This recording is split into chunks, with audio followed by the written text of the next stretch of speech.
Hello, I'm Joe Friday, the Public Sector Integrity Commissioner of Canada.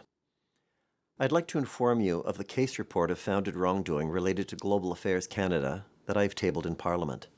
Upon receiving a disclosure from a whistleblower, my office investigated the behavior of an executive at Global Affairs that occurred between 2017 and 2020, as well as Global Affairs' response to the executive's behavior. Following the investigation, I concluded that the executive breached a code of conduct and that Global Affairs committed gross mismanagement.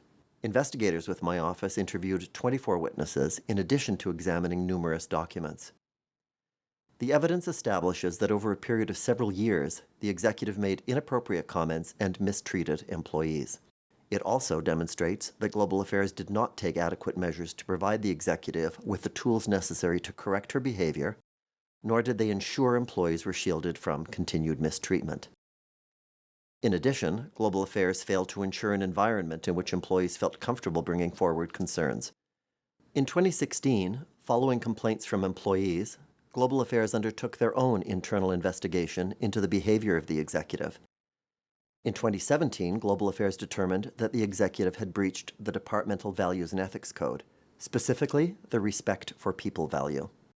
The executive was to be put on an action plan and was to be considered for a promotion once her behavior improved.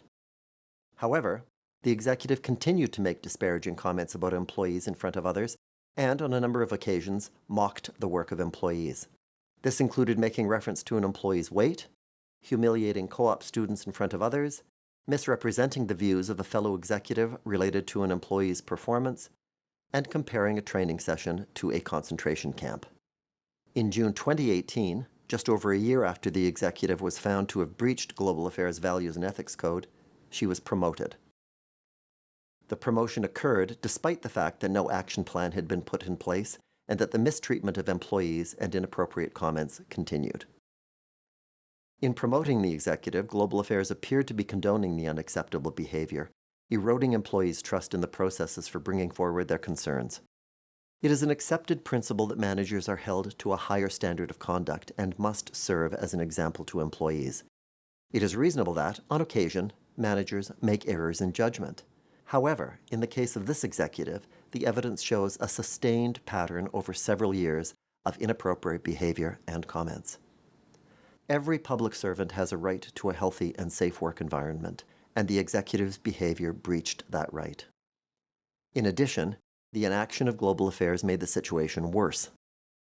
Employees must be confident in the systems in place for coming forward when something is wrong, and the erosion of this confidence takes significant time and effort to repair.